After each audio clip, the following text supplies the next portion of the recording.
예, 예수 그리스도의 탄생은 하나님의 아들이 세상에 오신 일입니다.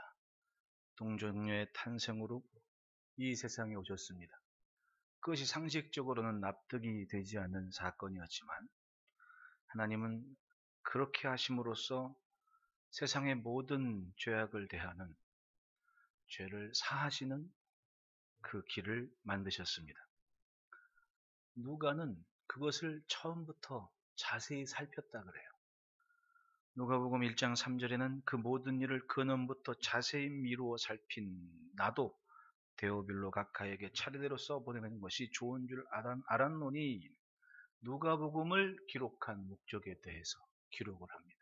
그렇다면 누가는 예수님이 이 땅에 오신 것부터 하나님이 하신 일들을 근원부터 자세히 살펴봤다, 연구를 한 사람입니다. 그리고 그가 정확하게 기억하는 것이 로마의 황제 아구스토가 자기 로마가 정복한 땅들의 세금을 원활하게 징수하기 위해서 호적을 하라는 명령을 한 것을 기억한 거예요. 이건 세계사에도 나오는 일 아닙니까? 그걸 정확하게 기록함으로써 하나님께서 하신 일이 단순한 상상이나 설화가 아니라 분명한 역사적인 사건이었음을 하나님의 말씀을 대하는 모든 사람들이 알게 했던 거죠. 그 일을 이루는 과정에 하나님께서 그 소식을 전하게 하는, 주 나심을 환영하게 하는 무리들 중에 한 사람들이 바로 이 목자들이었습니다. 따지고 보면 대단한 사람들은 아니었습니다. 그저 들판에서 자기 양을 치는 사람들이라고 얘기를 해요. 그런데 성경을 가만히 보면 이 사람들의 우리가 얘기하는 믿음은 평범한 사람들은 아니었음이 분명합니다. 왜냐하면 말씀을 들었을 때, 천사들의 이야기를 들었을 때 이들은 가만히 있질 않았습니다. 본문의 이 동사들을 보면 그 말씀을 듣고 자기들에게 이루어진 일을 보기 위해 찾았다고 얘기를 해요. 열심히 찾아다녔습니다. 그리고 마리아와 요셉과 아기를 보고 구유에 누워있는 그 아기 앞에 경배를 하고 천사들이 자기에게 이야기해 준 것을 그대로 거기에 있는 사람들한테 듣게 했습니다. 알려줬습니다. 마리아도 이제까지 아이를 낳기까지 그 아이가 세상에 오는 예수 그리스도인 것을 아는 사람이 몇이나 됩니까? 마리아, 요셉, 엘리사벳, 뭐 가까이 있는 사람 몇 명 말고는 아무도 모르는 일인데 자기와 전혀 안면이 없는 이 목자들이 와서 그 얘기를 지금 하고 있는 거예요. 얼마나 신나고 아주 소름이 쫙 끼칠 것 같은 그런 기쁜 시간 아닙니까? 왜? 아무도 모르는 것을 생판 모르는 목자들이 와서 증거를 해줍니다. 천사들이 그렇게 얘기했다고. 그 일 때문에 지금 하늘이 열리고 천군 천사가 찬송을 하고 난리가 났었다고 신나서 얘기하는 겁니다. 마리아는 그것을 마음에 듣고 감사했을 겁니다. 그리고 이 목자들 보십시오. 자기들이 듣고 본 그 모든 것을 인하여 하나님께 영광 돌리고 찬송하며 돌아갔다 얘기합니다.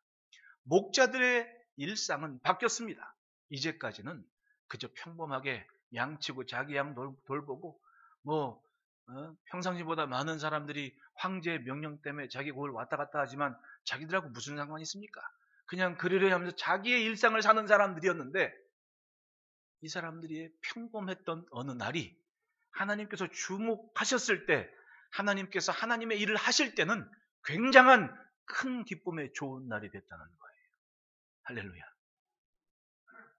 무엇을 보고 삽니까?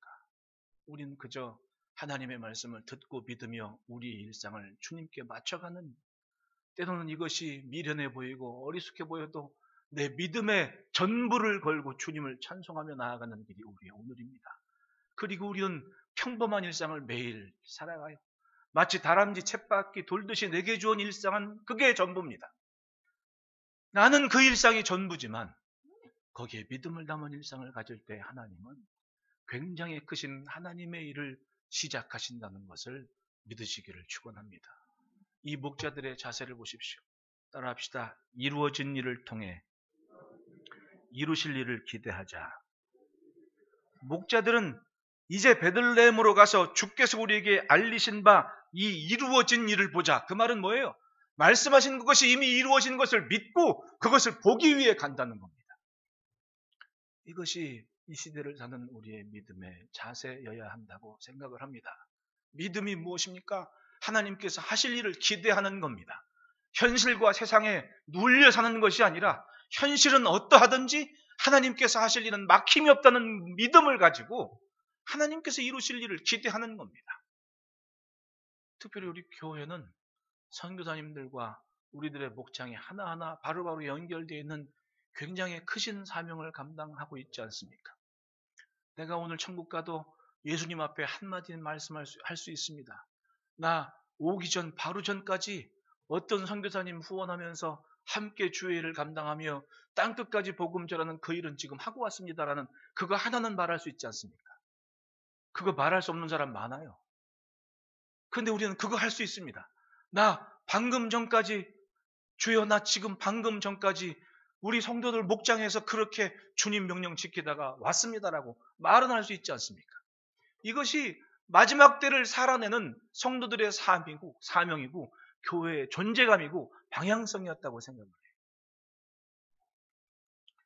신년 부흥에는 제가 그 방향성과 존재감을 찾기 위해 주님의 말씀을 기본으로부터 돌아가자는 취지로 쫙 준비를 했는데 권사님들이 막 말려가지고 부흥회는 좀 나중에 그리고 그 말씀을 쪼개가지고 매 주일마다 한 12주 이렇게 해서 나눌 수 있도록 그렇게 하겠습니다. 어쨌든 목자들은 그렇게 말씀을 들었을 때 믿었고 그 믿은 그 일을 향해 가슴으로 품고 살았기에 그 이후의 삶은 평범한 일상이 아니었을 겁니다.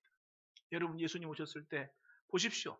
우리는 마치 영화 보듯이 주인공 하나 딱 해서 아 예수님하고 제자들 몇 명 이렇게 생각하지만 예수님 세상에 나시기 전부터 이미 굉장한 일들을 여기저기 행하신 주님은 저는 그런 생각을 해봐요.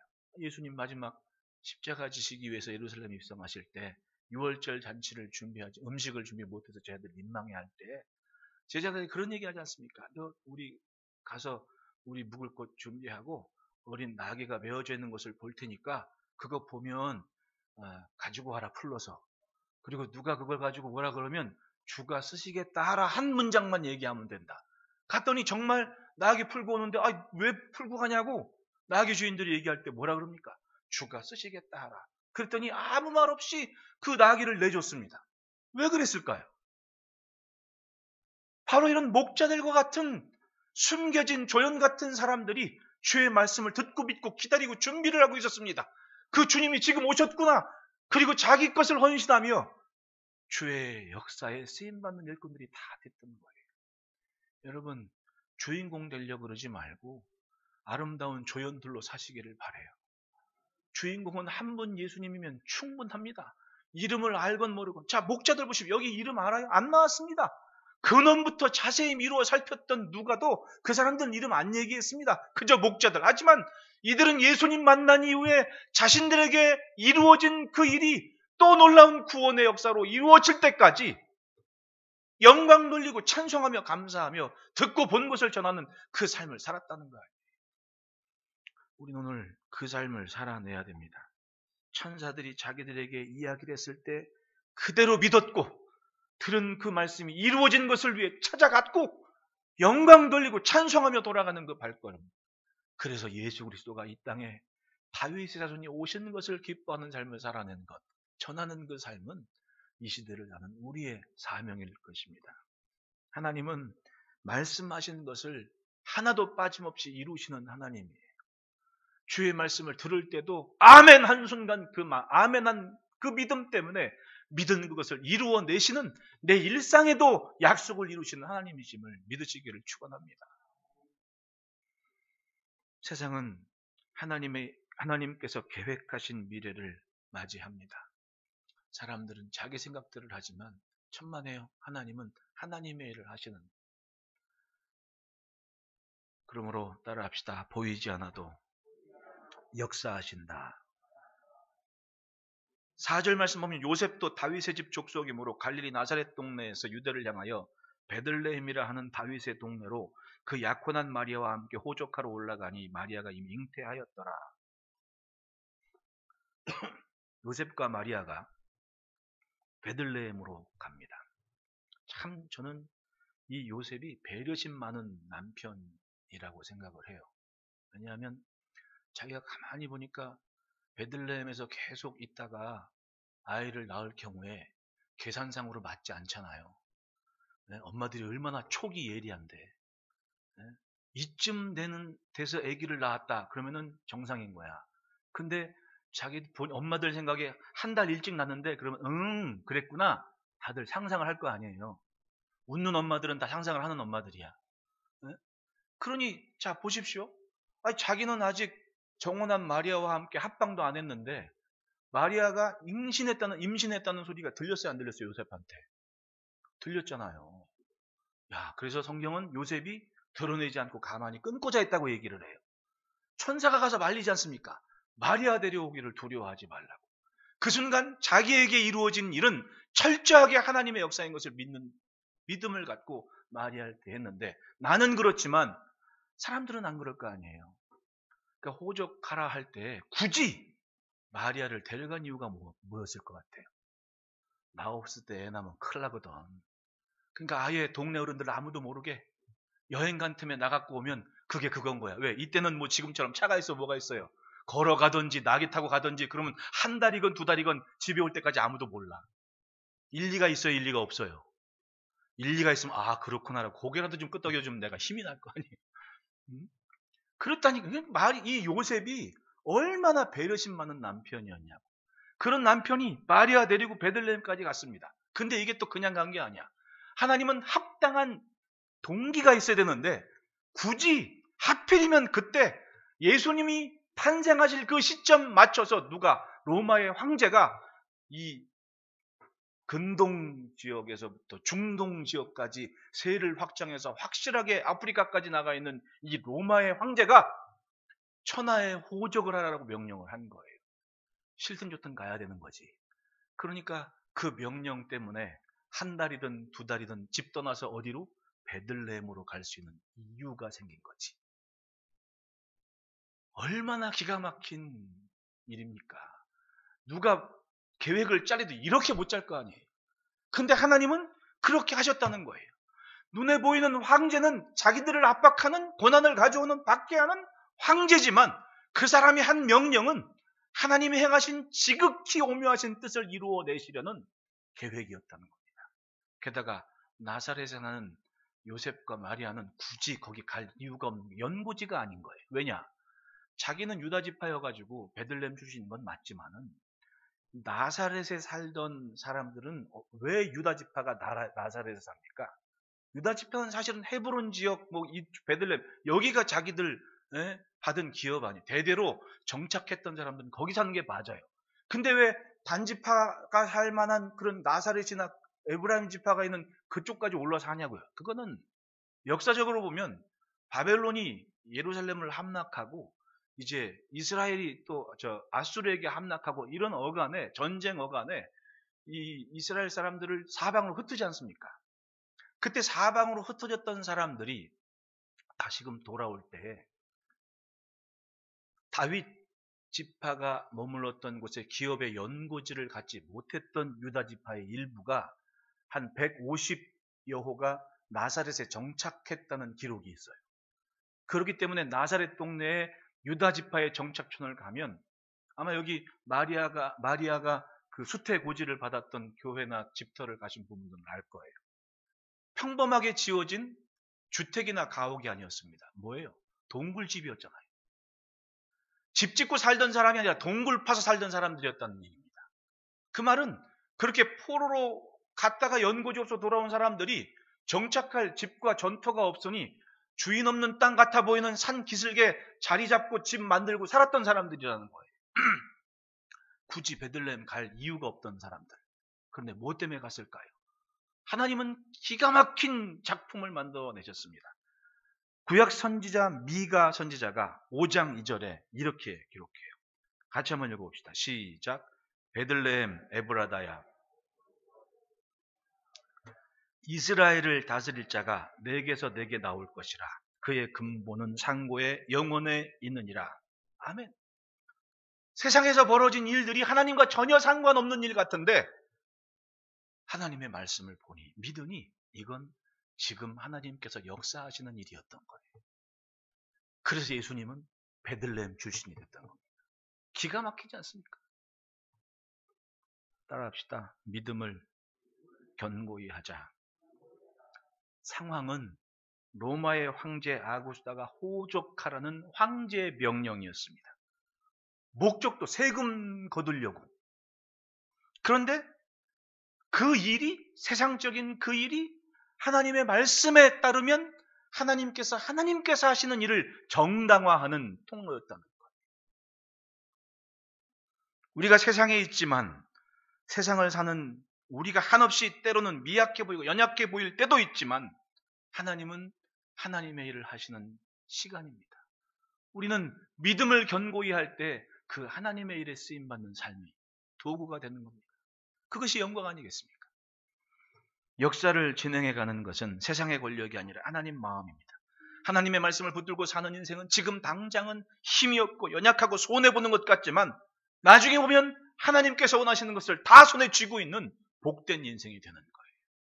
여러분, 그 은혜를 누리시기를 축원합니다. 둘째로는 따라합시다. 세상이 외면해도 믿음만은 진솔하자. 6절 7절 보면 거기 있을 그때 해산할 날이 차서 처자들을 강보에 싸서 구유에 뉘었으니 이는 여관에 있을 곳이 없음이러라 라고 말씀해요. 요셉과 마리아가 베들레헴으로 왔습니다. 상황은 그리 좋지 않을 때였습니다. 황제의 명령을 따라 호적하러 오는 사람들이 요셉만 아니었을 거 아닙니까? 이스라엘에 흩어져 있던 유다 지파 사람들은 또 베들레헴이 고향인 사람들은 다 그리로 그렇게 왔을 거예요. 그런데 여기 베들레헴 사람들 보십시오. 만약에 미가 선지자가 예언한 그 말씀을 환난과 고난과 박해 속에서도 품고 살았다면 자기 고을에 자기 성에 산모 하나 생기면 뭐 해야 돼요? 축제를 하고 잔치를 해야죠. 왜? 베들레헴 에브라다야 유다 족속 중에 가장 작을지라도 이스라엘을 다스릴 자가 내게서 내게로 나올 것이라는 그 말씀을 믿었다면 눈앞에 산모가 이쁜 어느 집 산모이건 산모가 있으면 이 아기가 그 아이일 수도 있지 않을까 라면서 잔치하며 산모를 존중하고 그리고 기뻐하는 일이 당연해야죠. 이스라엘이 맞고 유다 지파가 맞다면 그것은 죽을 때까지 한평생 소원이어야만 됩니다. 메시아가 예수 그리스도가 이 마을에서 온다 그랬는데 그러면 산모 하나만 있으면 잔치해야지. 안 그래요? 그게 믿음이지. 그런데 보십시오. 아기 낳을 시간 다 됐는데 마리아를 위해서 방 하나 내주는 사람이 없어요. 그냥 달라는 것도 아니었습니다. 돈 주고 묻겠다는데 못 준다는 겁니다. 결국은 아이를 낳아서 어디에? 짐승의 먹이통에 누일 수밖에 없었습니다. 세상이 그렇습니다. 세상이 과연 하나님의 일을 기대하겠습니까? 그렇지 않죠. 예수 그리스도의 나심도 환영받지 못했던 삶 아닙니까? 기껏해야 나으실 그 시간에 그 주변에 있던 사람들과 그리고 유일하게 진짜 큰 기쁨의 좋은 소식인 줄 믿고 간 사람들은 이 목자들이 전부였던 거예요. 그리고 말씀에 기록되어져 있으나 베들레헴 사람들은 누구도 그 잔치와 기쁨과 존중이 없는 시대를 살았다는 겁니다. 아무리 큰 기쁨의 좋은 소식이면 뭐 하겠습니까? 자신들이 믿지를 않는 거예요.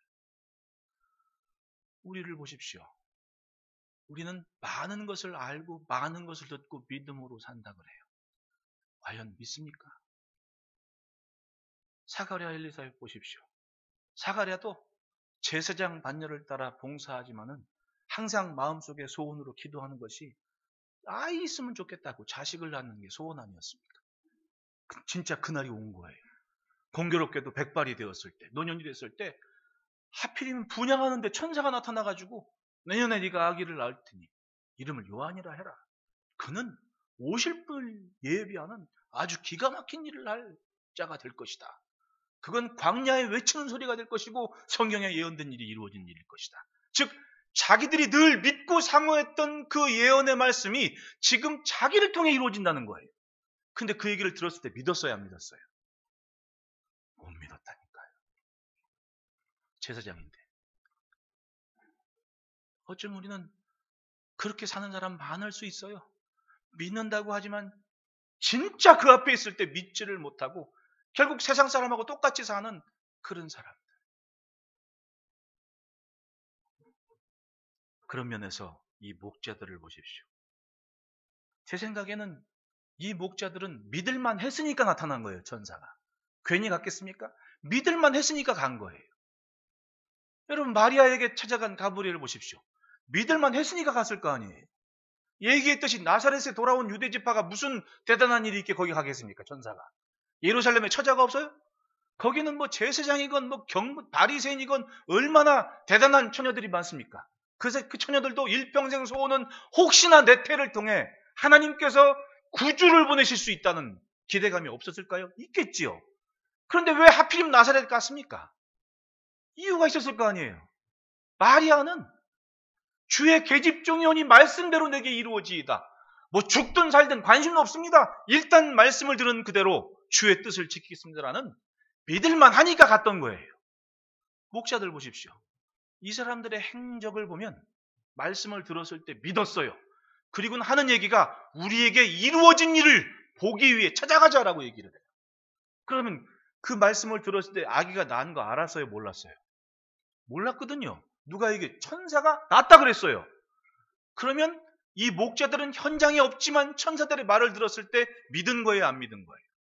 믿었죠. 그래서 이루어진 일이라고 얘기한 거예요. 이루어진 일을 보기 위해 가자.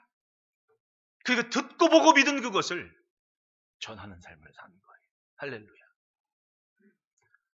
세상에 아무리 외면하고 심지어 성경 들고 교회 가는 사람들도 외면하는 주의 일이라 있다 할지라도 진짜 믿음으로 사람들은 월곧게 진솔하게 진실하고 솔직하게 믿음을 지키는 삶을 살아냅니다. 하나님은 그 사람을 보고 그 사람에게 역사하시는 거예요. 여러분 주께서 찾으실 때 그 자리에 계시기를 축원합니다. 셋째로 따라합시다. 믿음이 생명의 길을 연다. 20절의 목자들은 자기들에게 이르던 바와 같이 듣고 본 그 모든 것으로 인하여 하나님께 영광을 돌리고 찬송하며 돌아가니라. 여기에 등장한 요셉이나 마리아나 목자들, 생각해보면 말도 안 되는 상황에서 하나님의 말씀을 들었을 때 그것을 따르는 믿음의 길을 택했습니다. 요셉도 대단합니다. 그걸 다 있는 그대로 받아들이고 인정하지 않습니까? 자기랑 정혼한 여인이 자기랑 정혼한 것에 대한 의무, 규례를 다 치르지도 않은 상태에서 임신했다는 얘기를 들었을 때 얼마나 당황스럽습니까? 근데 천사가 와서 자초지종을 설명해 주니까 예, 그리고 따라가지 않습니까? 참 대단한 사람이었어요. 그리고 그 일을 이루기 위해서 사실은 마리아 여기 안 가도 되거든요. 근데 굳이 그 마리아를 배려하기 위해서 나귀에 앉혔든 아니면 걸었든 어쨌든 그 만삭된 여인을 굳이 데리고 간 것은 내비두고 갔다가 자기 없는 시간에 괜히 동네 어른들한테 돌 맞아 죽으면 어떡할 거예요. 여러분 중동 지역에는 고대나 혹시 성경에도 이제 명예살이는 게 지금도 있다 그러지 않습니까? 엄청 무서운 심각한 거예요. 어쩌면 정말 요셉의 배려가 아니었으면 마리아도 돌 맞아 죽었을 상황이 되는 거예요. 왜? 나는 안 새는데 남은 새고 있더라고. 그런 상황이 있다니까요. 나는 전혀 관심도 없는데 밖에서 알아. 그런 일이 마리아에게 없으라고 누가 생각할 수 있냐고. 요셉은 마리아와 동행해서 베들레헴까지 갔습니다. 그것이 어떤 마음에서건 놀랍게도 그 일은 하나님의 말씀을 이루는 길이었다는 거예요. 그러니 여러분 가장 가까운 집 안에서부터 착하게 삽시다. 마주보고 인사합시다. 착하게 살게요. 착한 사람이 복을 받아요. 어쨌든. 그런데 그것은 요셉의 믿음에서부터 시작된 일이었던 겁니다. 마리아도 마찬가지입니다. 목자들도 마찬가지입니다. 하나님의 말씀을 들었을 때 그것을 있는 그대로 인정하고 따라갔습니다. 믿음으로 헌신하는 사람과 그렇지 않은 사람의 인생이 절대로 같을 수 없습니다. 여러분 베들레헴 사람들 보십시오. 그 소식을 접할 그릇이 되지를 못했습니다. 큰 기쁨의 좋은 소식, 예? 이스라엘을 다스릴 자가 오는 기가 막힌 영광을 이 사람들은 놓치고 살았습니다. 잊고 살았습니다. 말씀에 기록된 약속임에도 불구하고 이 사람들은 상관없는 사람으로 살았습니다. 그 말은 뭐예요? 세상에 있다고 세상 사람 다 돼버린 거예요. 여간에 누울 자리가 없다. 아니, 나그네도 영접하는 마당에 만삭의 여인이 애를 낳는다는데 방을 못 내줍니까? 이 동네 사람들이 이제 돈벌이에 맛을 들이는 거예요. 에? 아니, 저 만삭된 여인이 우리 집에 와서 방 차지하고 나면 며칠 있을 건데, 아이, 그거 일반 사람들한테 내주면은 그 사람은 호적만 하고 바로 가고 하룻밤 자고 가고 얼마나 돈이 돼. 그러니까 만삭된 여인은 누울 방이 없다고. 계산은 빠릇해가지고 세상 살아가지고 약을 때로 약아가지고 결국은 세상에 젖은 그 마음에 휩쓸려가는 그 마음이 하나님의 말씀도 약속도 규례도 본분도 잊어버리는 자기의 정체성을 망각하고 산 사람들이 되어버린 거예요. 약속은 대단했습니다. 아니, 이스라엘을 다스릴 자가 베들레헴에서 난다는데 그 대단한 약속을 받았으나 그것이 자기들의 현실이 되지를 못했습니다. 결과를 보십시오. 예수님은 오셨고 동방의 박사들이 헤롯한테 왔다가 그냥 가니까 헤롯이 뭐라 그래요? 날짜 계산해서 2살 아래 아기들은 베들레헴의 아기들은 다 죽여라. 베들레헴의 아기들은 베들레헴의 엄마들은 아빠들은 곡소리 나는 시대를 맞이했습니다. 무섭지 않아요, 여러분? 그래서 베들레헴 아기의 탄생 교회라고 아주 그냥 야트막한 문, 조그만 문 하나 있는 그 교회 옆에 우측 정원에 나가면 거기에 우물 같은 큰 우리 지금 뭐예요? 여기 지금 관현악부랑 성가대 앉아 있는 그 네모난 우물같이 그 공간인데 그 아래서 그 어린 유아 유골들이 그렇게 많이 나왔다는 거예요. 헤롯이 말했잖아요. 2살 아기들은 싹 죽이라고. 무섭지 않아요, 여러분? 왜 믿음이 생명의 길입니까? 그 무엇이건 세상을 산다고 세상에 휩쓸려 사는 것이 아니라 자신들의 믿음의 정체성을 신분과 본분을 지켜야만 믿음을 지킨 사람들은 반드시 하나님께서 생명의 길이 되도록 사용하신다는 거예요. 할렐루야. 그러면서 이 목자들은 보십시오. 들판에 있는 사람들. 아무리 자기 양이라도 양치는 사람들은요. 집에 그렇게 못 가요. 양 먹이려면 여기저기 다녀야 되고. 그러니 지금도 그 목자들의 들판이라는 데 보면 베들레헴 성에서 한 20분 잤다고 가야 돼. 차로 20분. 상당히 거리가 있죠. 양 먹을 풀 찾아 여기저기 다니는 사람 아닙니까? 그럼에도 불구하고 그 이들의 신세는 성 안에 있는 사람들보다 못할 거 아니에요. 왜? 성 안에서 정착해서 산다는 것은 대단한 거예요. 이 사람들은 자기 양들이지만은 양들 치고 이런 게 전부니까는 여기저기 돌아다니는 사람들이었을 거 아닙니까? 그런데 믿음은 가졌어요. 그러니까 천사들이 나타났을 때 믿었죠.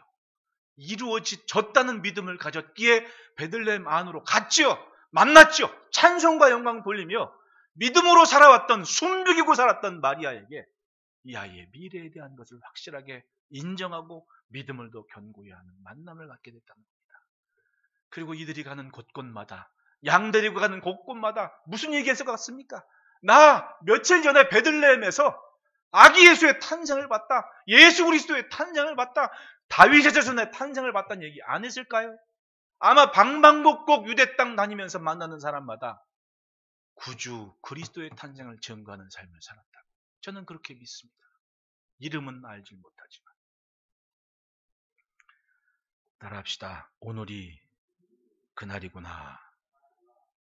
살다 보면 그럴 때가 있습니다. 내가 이 목동들이 내가 천사가 와서 이런 소식을 전해달라고 사정한 것도 아니고 그냥 자기들의 일상을 살았어요.